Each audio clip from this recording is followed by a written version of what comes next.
Hello students, welcome to my channel. आज हम जो है चैप्टर नंबर 5 पढ़ने वाले हैं, that is environmental pollution. Environmental pollution को हम क्या कहते हैं हिंदी में? पर्यावरण प्रदूषण। तो ये जो है बहुत ही इम्पॉर्टेंट चैप्टर है आपका। ये इसलिए इम्पॉर्टेंट नहीं है ये चैप्टर कि आपको ये एग्ज़ाम्स के लिए प्रिपेयर करना है। ये इसलिए इम्पॉर्टेंट है क्योंकि ये जो है आपका डेली लाइफ से जो है और हमारी इन्वायरमेंट से इसका रिलेशन है सबसे ज़्यादा। क्योंकि आपको पता है कि हमें जो है आजकल इतना ज़्यादा प्रदूषण जो है पॉल्यूशन इतना ज़्यादा फैलता जा रहा है, जिसकी वजह से आप कह सकते हो ना, सांस लेने के लिए भी जो है एक अच्छी वायु जो होती है, एक अच्छी एयर जो होती है, वो हमें नहीं मिल रही है। तो हमें जो है एक्चुअली में इस पे इम्पैक्ट सीख हमें पता होना चाहिए कि हाँ भी पर्यावरण प्रदूषण किस प्रकार के होते हैं, हमें इनके टाइप्स पता होने चाहिए, हमें इसकी नॉलेज होनी चाहिए। अगर हमारे पास नॉलेज होगी ना, तो हम आगे आने वाली जनरेशन के लिए भी जो है काफ़ी कुछ कर सकते हैं। तो उनके लिए भी जो है एक अच्छा ऐसा एनवायरनमेंट क्रिएट कर सकते हैं, पेड़ पौधे लगा के एक ऐसा एनवायरनमेंट क्रिएट कर सकते हैं जो उनके लिए कैसा हो, बेनिफिशियल हो, जो उनके लिए एक लाभदायक हो। तो अभी हम पढ़ते हैं सबसे पहले एनवायरमेंटल पॉल्यूशन क्या है। So pollution may be defined as an undesirable change in physical, chemical and biological characteristics of our surroundings that has harm the human life and other living species.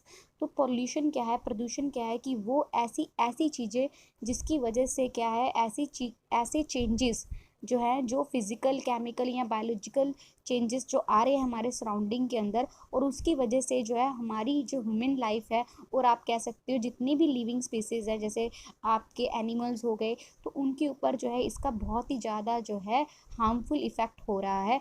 तो वो आपका क्या कहलाता है? पॉल्यूशन कहलाता है। सो पॉल्यूशन अगर आपसे पूछे तो पॉल्यूशन को हिंदी में आप क्या कहोगे? पॉल्यूशन का अगर मैं हिंदी में वो करूँ वर्णन, सो प्रदूषण ऐसा अवांछित बदलाव है जो वायु, रासायनिक व जैविक गुणों में आता है और जिसका हानिकारक प्रभाव मनुष्य जीवन, औद्योगिक उन्नति, जीवन स्तर और सांस्कृतिक धरोहर पर पड़ता है। तो प्रदूषण क्या है कि ऐसा अवांछित बदलाव है, ऐसा बदलाव जो बहुत ही ज़्यादा क्या है, हार्मफुल है, और जो है जिसकी वजह से जो हमारे वायु या रासायनिक या फिर हमारे कुछ जैविक गुणों में जो है एक तरह से ऐसा बदलाव आ जाना जो अच्छा नहीं है, और उसकी वजह से जो है ह्यूमन यानी कि मनुष्य के ऊपर जो है, और औद्योगिक उन्नति के ऊपर यानी कि जो डेवलपमेंट के ऊपर जो है बहुत ज़्यादा जो है उसका क्या हो, दुष्प्रभाव पड़े। तो वो आपका क्या कहलाएगा? पर्यावरण प्रदूषण कहलाएगा। सो पर्यावरण प्रदूषण जो है एक तरह से आप ये भी कह सकते हैं, इसका अर्थ है पर्यावरण की उस अवस्था में लिया जाता है जिसके तहत भूमि, जल, वायु में स्वास्थ्य के लिए लाभदायक तत्व होने की बजाय हानिकारक तत्वों का समावेश होता है, एवं इससे जीवन व जीव संतुलन दोनों ही खतरे में आ जाते हैं। तो यहाँ पे क्या कह रखा है कि प्रदूषण एक ऐसी, ये कह लो कि एक ऐसी पर्यावरण की व्यवस्था है जिसके होने से क्या हो जाता है कि भूमि, जल, वायु, इनके अंदर जो है लाभदायक तत्व ना होकर उसकी बजाय क्या, हानिकारक तत्व पाए जाते हैं, जिसकी वजह से जो है हमारा जो जीवन है वो किस में आ जाता है? खतरे में आ जाता है। तो ये जो है हमारे लिए जो है प्रदूषण जो है बहुत ज़्यादा क्या है, हार्मफुल है। तो हमें दोनों डेफिनेशन पता होनी चाहिए। तो अब देखो आगे, तो प्रदूषण यानी कि हमारे लिए क्या है, एक तरह से कि जो पानी या फिर जल, वायु, इनके अंदर जो एक ऐसे कंटेंट आ जाना जो हमारे लिए क्या है, जो बहुत हार्मफुल है, वो आपका क्या कहलाएगा? पोल्यूशन कहलाएगा। अब पोल्यूशन जो है can be primary having effect immediately on release of pollutants to the environment. तो पोल्यूशन जो है, जो आपका प्रदूषण है, वो प्राइमरी भी हो सकता है। प्राइमरी का मतलब यहाँ पे क्या है कि ऐसा प्रभाव कि सीधा ही जो है उसके जो पॉल्यूटेंट्स हैं, जो उसके ये जहरीली पदार्थ हैं, वो सीधा क्या करें, हमारे ऊपर जो है या हमारे इन्वायरमेंट के ऊपर सीधा उसका प्रभाव पड़े, तो वो आपके क्या कहलाएंगे? प्राइमरी।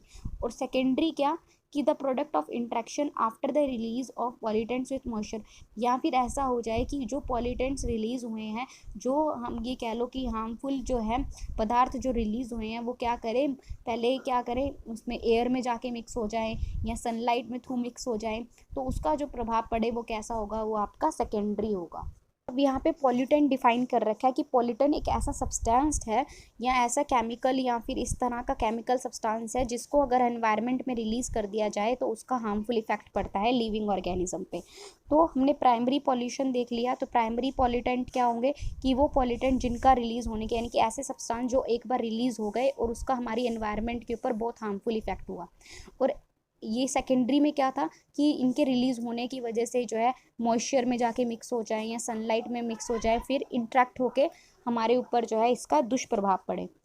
उसके बाद है पोल्यूशन जो है, आपको पता है प्रदूषण लोकल भी हो सकता है, रीजनल भी हो सकता है और ग्लोबल भी हो सकता है। पूरे वर्ल्ड की भी बात आ सकती है, एक लोकल एरिया की बात भी आ सकती है, एक रीजन की बात भी आ सकती है। सो जो इफ़ेक्ट है पोल्यूशन का वो हमारे ऊपर जो है डायरेक्टली और इनडायरेक्टली जो है एक तरह से पड़ ही रहा है। ठीक है, तो यहाँ तो हमें नज़र आएगा, इमीडिएटली हमें उसका प्रभाव नज़र आएगा, या हमें कुछ टाइम के बाद उसका प्रभाव नज़र आएगा। ठीक है, तो इससे जो है हमारी एनवायरनमेंट, हमारा एटमॉस्फेयर, हमारी वाटर बॉडीज़, ये जो हमारा ग्राउंड वाटर है, ये सारा का सारा जो है एक तरह से क्या हो जाता है, अफेक्ट हो जाता है।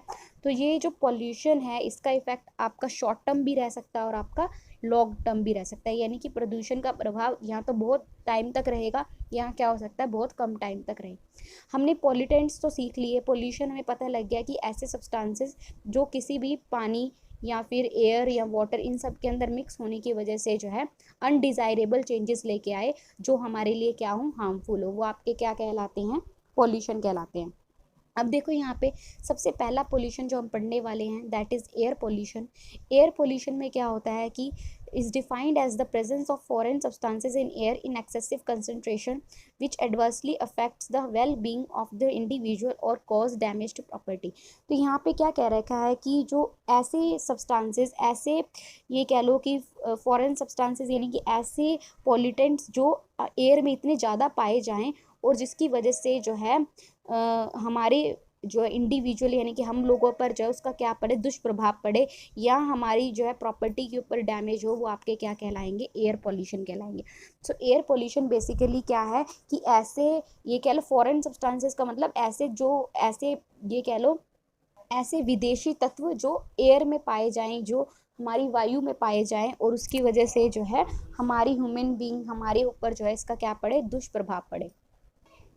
सोर्सेज क्या हैं एयर पोल्यूशन की, तो अब हमें देखो यहाँ से हमें पता लगा जो पॉल्यूटेंट्स किस में मिक्स हो जाए, हमारे एटमॉस्फेयर के अंदर मिक्स हो जाए, तो कैसे तत्व, यहाँ पे स्मोक की बात हो रही है, फ्यूम्स की बात हो रही है, एशेस या ऐसी गैसेस निकलती है ना जो वल्केनो से या फॉरेस्ट से, वो जाके हमारी एयर में मिक्स हो जाती है और वो जो है हमारे लिए क्या होती है, बहुत ज़्यादा दुष्प्रभाव लेके आती है। ठीक है, सो जो रियल एयर पोल्यूशन जो है उसकी वजह से क्या हो जाता है, ह्यूमन जो है और ये कह लो कि human induce sources started emitting pollutants. तो ये क्या कह रखा है कि जो हमारे पास एयर पोल्यूशन की जो रियल प्रॉब्लम है ना वो कब आती है कि हमारी एक्टिविटीज़ की वजह से भी क्या हो जाता है, ये जो है पॉल्यूटेंट्स यानी कि ऐसे सब्सटेंसेस रिलीज करने शुरू कर देते हैं जिसकी वजह से जो है क्या हो जाता है, हमारा एयर जो है पॉल्यूटेड हो जाती है। अब सोर्सेज क्या है एयर पोल्यूशन के, एक तो है नेचुरल सोर्सेज। नेचुरल सोर्सेज कैसे, जो अपने आप ही हैं, जो नेचर के थ्रू हैं, जैसे फॉरेस्ट में फायर हो गई, ठीक है ना, फॉरेस्ट फायर होगी, वोल्केनिक इरप्शन, ये तो कुछ ऐसी चीज़ें हैं जो नेचुरल ही हैं। ठीक है ना, वोल्केनिक इरप्शन, और क्या है कॉस्मिक डस्ट, पोलन ग्रेन्स, ये सारे क्या है हमारे नेचुरल इफेक्ट है, नेचुरल सोर्सेज हैं। मैनमेड सोर्सेज में क्या होंगे कि हम खुद हमारी एक्टिविटीज़ की वजह से जो है एयर पोल्यूशन हो रहा है। जैसे हम फॉसिल फ्यूल्स को बर्न करते हैं, आप कोयले को जलाते हो, तो कोयले को जब हम जलाते हैं तो उससे कितनी ज़्यादा जो है स्मोक निकलती है, तो वो जो है बहुत हार्मफुल होती है। ठीक है, उसके बाद है कि emission from vehicles, rapid industrialization, agriculture activities. तो यहाँ पे क्या कह रखा है कि जैसे आपको पता है व्हीकल्स हम चलाते हैं तो व्हीकल्स में पीछे से कितना ज़्यादा जो है धुआं निकलता है, स्मोक निकलता है, तो ये सारी चीज़ें क्या है, ये हमारी एक्टिविटीज़ की वजह से हो रही है और इन एक्टिविटीज़ की वजह से क्या हो रहा है, एयर पॉल्यूशन हो रहा है। तो कितना ज़्यादा जो है हम अपनी जो है खुद से ही हम एक्टिविटीज़ कर करके जो है हम जो है अपनी एयर को दूषित करते जा रहे हैं, अपनी वायु को दूषित करते जा रहे हैं। नेक्स्ट है इफेक्ट ऑफ एयर पोल्यूशन। अब एयर जो है हमारे लिए बहुत ही इंपॉर्टेंट है, हमें जो है हमेशा क्या चाहिए होता है, क्लीन और प्योर एयर चाहिए होती है। अगर हमें जीना है तो हमें चाहिए साफ़ सुथरी वायु में हम सांस लें, है ना। तो एयर जो है उसमें हमें ब्रीथ करने के लिए चाहिए, क्योंकि हम उसमें सिर्फ नाइट्रोजन ऑक्सीजन नहीं होता, कार्बन डाइऑक्साइड नहीं होता, बट बहुत सारी ऐसे गैसेस भी और पार्टिकल्स भी पाए जाते हैं। यानी कि एयर जो हम ले रहे हैं, जो हम एयर ब्रीथ कर रहे हैं, इसके अंदर ये थोड़ी ना कि सिर्फ ऑक्सीजन होगा या नाइट्रोजन गैस प्रेजेंट होगी, नहीं, इसके अंदर और भी बहुत सारी गैसेज और पार्टिकल्स होंगे। सो ये दीज पॉल्यूटेंट्स, और ये जो अगर इसके अंदर वो जो पॉल्यूटेंट्स जो हमारे लिए ऐसे सब्सटेंस जो हमारे लिए अच्छे नहीं हैं वो भी एयर में होंगे, उसके भी हम लेंगे तो उसकी वजह से क्या होगा, हमारी हेल्थ जो है वो ख़राब हो सकती है, ठीक है ना। और प्लांट्स की और क्लाइमेट की जो है उस पर भी जो है इसका काफ़ी इफ़ेक्ट पड़ता है। तो देखो इफ़ेक्ट ऑन हेल्थ, हेल्थ में क्या इफ़ेक्ट पड़ेगा। अब आपको पता है हम जो एयर ले रहे हैं वो किस लिए ले रहे हैं, ताकि हमारी लाइफ जो है वो सही से काम कर सके, हम लोग सही से काम से करें, हमारा सर्वाइवल सही हो। लेकिन जो है ये एयर जो हम ले रहे हैं सिर्फ ये लाइफ सस्टेनिंग प्रॉपर्टी नहीं है इसकी, पर ये जो है लाइफ को ख़त्म भी कर सकती है। ये नहीं कि जो एयर हम ले रहे हैं वो सिर्फ और सिर्फ हमें जो है और अच्छा जो है जीवन देगी, ऐसा कुछ नहीं होगा। ऐसा भी हो सकता है कि यही जो एयर है यही हमारी मौत का कारण बने एक बार। तो ऐसा क्यों हो सकता है, क्यों हो सकता है ऐसा, क्योंकि जो हम एयर ले रहे हैं उसके अंदर तो बहुत सारी इम्प्योरिटीज़ हैं, और वो बहुत सारी इम्प्योरिटीज़ क्या करेंगी, हमारी हेल्थ को ख़राब करेंगी। और ये जो इम्प्योरिटीज़ हमारी हेल्थ को किस तरह से ख़राब करेंगी, डिपेंड करेगा कि जो हम एयर ले रहे हैं उसके अंदर जो पॉल्यूटेंट्स हैं, यानी उसके अंदर जो सब्सटेंसेस हैं, जो ऐसे विदेशी पदार्थ हैं जो हमारे लिए अच्छे नहीं है, उसकी कंसंट्रेशन, उसकी मात्रा कितनी ज़्यादा है, वो कैसे पदार्थ हैं जो एयर के थ्रू हमारे अंदर आ रहे हैं, ठीक है ना। तो ये डिपेंड करेगा nature and concentration of pollutants पे और ड्यूरेशन ऑफ एक्सपोजर। अब आपको मैं कहूँ कि आपको एक स्मोकी एरिया में जाना है, तो वहाँ पे जाना है आपको, सारी टाइम वहाँ पे स्मोक की मतलब स्मोक की फ्यूम्स ही आपको आती रही, मतलब आप उस स्मोक ही आप अंदर लेते रहो, उस एयर में सांस लो जहाँ पे स्मोक ही स्मोक है। तो आप कितनी देर तक आप सांस लोगे वहाँ पे, बहुत कम टाइम तक, और एक टाइम आएगा कि आप नहीं ले पाओगे सांस। तो वही है कि जो है ये डिपेंड करता है कि जो पॉल्यूटेंट्स हैं उसकी कंसंट्रेशन कैसी है, और उस कंसंट्रेशन पे जो है हमारी हेल्थ डिपेंड करेगी। अगर ज़्यादा पॉल्यूटेंट्स ज़्यादा मात्रा में पाए जाएंगे फॉरेन विदेशी पदार्थ, तो हमारी हेल्थ जो है ज़्यादा ख़राब होगी। So depending upon the chemical nature, जो पॉल्यूटेंट्स हैं उनकी वजह से जो है हमारी जब स्मॉल कंसंट्रेशन में प्रेजेंट होंगे, और जब हम ज़्यादा कंसंट्रेशन में इसकी मात्रा होगी, यानी ज़्यादा मात्रा में पॉल्यूटेंट्स प्रेजेंट होंगे, तो दोनों ही केस में हमारे लिए हेल्प मतलब हार्मफुल है। ये तो नहीं दोनों केस में हमारे लिए ठीक है भाई, कम कंसंट्रेशन होनी चाहिए, नहीं, दोनों ही केस में हार्मफुल है। तो बहुत सारी जो है हमारे पास हेल्थ इफ़ेक्ट्स होते हैं। जैसे कि एग्जांपल, अब देखो मैंने आपको जैसे कि बताया था, मान लो आपने जो है ओजोन, ये PAN, ठीक है ना, स्मोक, पर्टिकुलेट स्मोक, जहाँ स्मोक क्या होती है बच्चे, smoke is a mixture of, जैसे NOx है, ठीक है ना, ये स्मोक क्या है, मैंने आपको बताया कि it is a mixture of fog and smoke, smoke और फोग का मिक्सचर है। अब इस ऐसे पॉल्यूटेंट्स अगर हमारे एयर में प्रेजेंट होंगे तो हमारी आंखों में क्या हो सकती है, इरिटेशन हो सकती है, हमारी नोज़, थ्रोट, ये सब भी क्या हो सकती है, ऐसी ऐसी सांस लोगे तो हमारी नोक, नाक जो है, जो हमारी थ्रोट है वो ख़राब होनी शुरू हो जाएगी, इरिटेट होनी शुरू हो जाएगी। और कुछ ऐसे गैसेस पॉल्यूटेंट्स होते हैं जिनकी वजह से जो है हमें क्या हो जाता है, नोज़िया हो जाता है, ठीक है ना। और उसके बाद क्या है, हमारी जो रेस्पिरेटरी ट्रैक है, जो हम जिससे हम सांस लेते हैं, उसमें इरिटेशन होनी शुरू हो जाएगी, क्योंकि इनकी वजह से, इन पॉल्यूटेंट्स की वजह से। और अगर इनकी कंसंट्रेशन SO2, NO2, ये ऐसे पॉल्यूटेंट्स है जो बहुत हार्मफुल है, बहुत मतलब बहुत हार्मफुल है, अगर ये जो है अगर एयर के अंदर प्रेजेंट हैं तो इनकी वजह से जो है हमें एक पल्मोनरी डिसीज़ हो जाएगी, जिसको हम कहते हैं ब्रोंचिटिस और अस्थमा। देख रहे हो, अस्थमा आजकल के 13-14 साल के बच्चे हैं वो भी जो है अस्थमा उन्हें हुआ होता है। ऐसा क्यों हुआ होता है, क्योंकि हमारी एयर ही इतनी प्रदूषित है, हमारी वायु इतनी प्रदूषित है, हमें एक क्लीन और कहते हैं ना एक क्लीन एंड प्योर एनवायरनमेंट हमें नहीं मिल रहा है, वो नहीं मिल रहा है, उसके जिम्मेदार भी हम लोग ही हैं। तो हमें जो है इसके लिए क्या क्या कंट्रोल कर सकते हैं, क्या क्या मेज़र हम क्या कर सकते हैं, तो ये सब जो है बेटा आप क्या करोगे, कमेंट सेक्शन में जाओगे, कमेंट सेक्शन के अंदर आप मुझे अपने सुझाव दोगे कि मैम हम ये चीज़ें कर सकते हैं, हम इस तरह से जो है एयर पोल्यूशन को हम रोक सकते हैं। बच्चे ये आपके ऊपर है, आप एज ए इंडिविजुअल क्या कर सकते हो। अभी आपको ये नहीं सोचना है कि आप पूरे देश के लिए क्या कर सकते हो, अभी आप ये सोचो कि आप अपने हाथ इंडिविजुअल आप क्या कर सकते हो, आप अपने अकॉर्डिंगली क्या कर सकते हो, कि कैसे आप जो है एयर पोल्यूशन को रोक सकते हो, कैसे जो है आप वायु प्रदूषण को रोक सकते हो। तो ये है बच्चे, ये सारा कुछ आप मुझे कमेंट सेक्शन में लिखोगे, मैम हमें ये करना चाहिए, करना चाहिए। बच्चे जितने आपके विचार होंगे वो व्यक्त भी करो और साथ साथ उसे प्रैक्टिकल लाइफ में भी लेके आओ।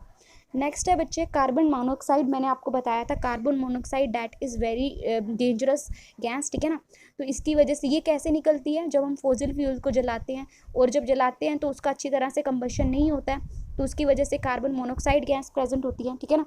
और ये जो है ज़्यादातर जैसे जो हमारे जो डोमेस्टिक वर्क जब हम करते हैं, या फिर हम कहते हैं कि जो गैसोलीन पावर्ड टूल्स होते हैं, इनके अंदर से जो है ये कुकिंग इक्विपमेंट्स होते हैं, तो इनकी प्रॉपर सेटिंग ना होने की वजह से जो है ये जो है कार्बन मोनोऑक्साइड गैस जो है निकलती है।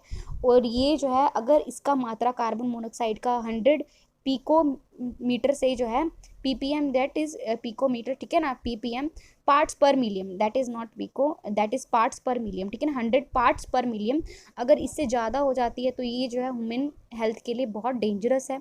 और इसके सिम्टम्स कैसे आने शुरू हो जाएंगे कि हम जब ये गैस इनहेल करेंगे तो ये गैस अंदर लेंगे तो कैसे सिम्टम्स आएंगे कि हमें जो है कन्फ्यूजन होने लगेगी, हमारी हेडेक होने लगेगा, हमें फ्लू हो सकता है। तो इससे वजह से जो है हमारे जो नर्वस सिस्टम है वो डैमेज हो सकता है और डेथ भी हो सकती है। सो कार्बन मोनोऑक्साइड का तो बहुत ही ज़्यादा जो है हमारे पर बहुत ही गंदा प्रभाव है। और सबसे गंदा प्रभाव पता है क्या है बच्चे, कि जो है ये हमारे हार्ट के साथ जो है, ये कह लो कि जो हमारे ब्लड है ना उसके साथ जो है, या हमारे हमारे हेमोग्लोबिन जो है उसके साथ जो है कार्बोक्सी हेमोग्लोबिन बना लेता है। और ये जो कार्बोक्सी हेमोग्लोबिन होता है ना, ये क्या करता है कि जैसे ऑक्सीजन जो है ना, हमें हर जो हम ऑक्सीजन इनहेल करते हैं ना, तो वो हीमोग्लोबिन के साथ मिलके जो है ब्लड के साथ मिलके ऑक्सी हीमोग्लोबिन बना लेता है और वो सभी टिश्यूज़ पे ना ऑक्सीजन को भेजता है। लेकिन जब कार्बन मोनोऑक्साइड हम लेंगे तो वो जो है क्या होगा कि हमारी बॉडी के अंदर जो ऑक्सीजन को डिफरेंट टिश्यूज़ पे जाना था वो ना जाके ऑक्सीजन को ये ब्लॉक कर देगा, ठीक है ना, और कार्बोक्सी हेमोग्लोबिन बना लेगा। और हमारी ऑक्सीजन जब हमारी टिश्यूज़ पे नहीं पहुंचेगा, डिफरेंट डिफरेंट पार्ट्स पे नहीं पहुंचेगा, तो उसकी वजह से क्या हो जाएगा बच्चे, उसकी वजह से जो ऑक्सीजन कैरिंग कैपेसिटी जो है ब्लड की वो कम हो जाएगी और उसकी वजह से हाइपोक्सिया नाम की बीमारी है वो हो सकती है। ऐसी हाइड्रोजन फ्लोराइड है, इससे जो है फ्लोरेसिस हो सकता है और मोटलिंग ऑफ टीथ हो सकता है। एयर पोल्यूशन ऐसा है कि इससे कैंसर भी हो सकता है। देख रहे हो कितना हार्मफुल है। एलिफेटिक हाइड्रोकार्बन्स अगर हमारे एयर के अंदर मौजूद होंगे तो हमें जो है क्या हो सकता है, कैंसर भी हो सकता है। हैवी मेटल्स जो हैं जैसे लेड है, अगर ये हमारी बॉडी के अंदर चला गया, एयर के थ्रू ये हमारी बॉडी के अंदर चला गया, तो ये लंग्स को डैमेज करेगा और उसकी वजह से जो है हमें पॉइजनिंग भी हो सकती है। तो कितना ज़्यादा जो है एयर पोल्यूशन का हार्मफुल इफेक्ट है हमारी लाइफ पे। ये तो हमने अपने ऊपर देखा। व्हाट अबाउट प्लांट्स, प्लांट्स के ऊपर क्या इम्पैक्ट, कोई इम्पैक्ट नहीं पड़ेगा एयर पोल्यूशन का। नहीं, जो प्लांट्स होते हैं ना वो हमसे भी ज़्यादा सेंसिटिव होते हैं, यानी ह्यूमन बींग से भी ज़्यादा सेंसिटिव होते हैं। और वही तो क्या कर रहे हैं, जो हार्मफुल कंटेनमेंट्स जो आते हैं, ये जो हार्मफुल पदार्थ जो आ रहे हैं, इसको क्या करते हैं, ये बताते हैं कि हाँ यहाँ पे जो है हार्मफुल पदार्थ हैं। तो एयर पोल्यूशन जो है उसकी वजह से जो है प्लांट्स पे भी काफ़ी डैमेज होगा। और इसकी एयर पॉल्यूटेंट्स की वजह से जो है जैसे SO2, ओजोन, ठीक है ना, NOx, इस तरह की अगर एयर के अंदर ये चीज़ें प्रेजेंट हैं तो इनकी वजह से क्या होगा, जो प्लांट की ग्रोथ है वो रुक सकती है। फोटोसिंथेसिस का प्रोसेस है वो जो है फिनोमिना ऑफ फोटोसिंथेसिस, ठीक है ना, वो उस पर इफेक्ट हो सकता है। मेजर जो इफेक्ट होंगे, सबसे पहला इफेक्ट जो मेजर होगा, जैसे कि डस्ट और स्मोक की वजह से क्या हो सकता है कि जैसे स्मोक हो जाती है ना, कई जगह आप देखते हो तो इतना वो होता है धुआं, अंधेरा टाइप ही फैला होता है, जैसे स्मोक जो है फोग के अंदर मिक्स होती है।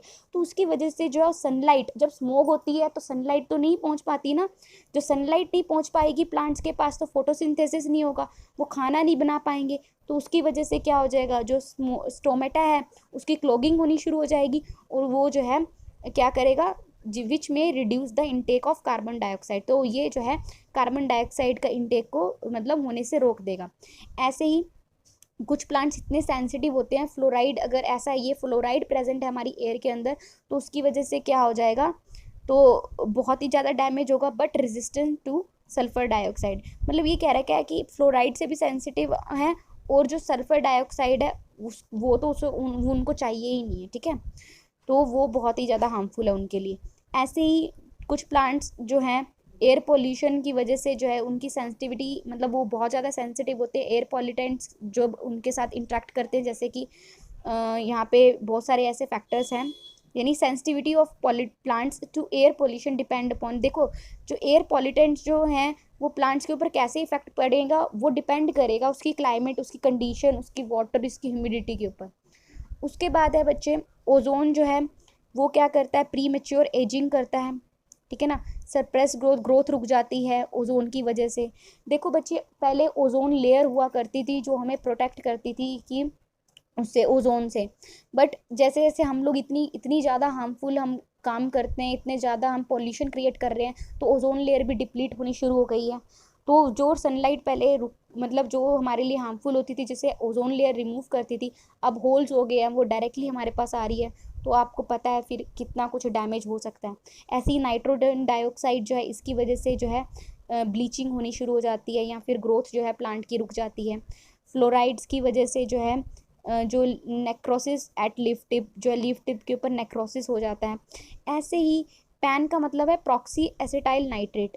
तो ये जब प्रेजेंट होता है ना एयर के अंदर, तो ग्रोथ रुक जाती है, और जो लोअर लीफ सरफेस है उसमें क्या होना शुरू हो जाता है, सिल्वरिंग होनी शुरू हो जाती है, ठीक है ना, सिल्वर लेयर ला आप कह सकते हो बननी शुरू हो जाती है।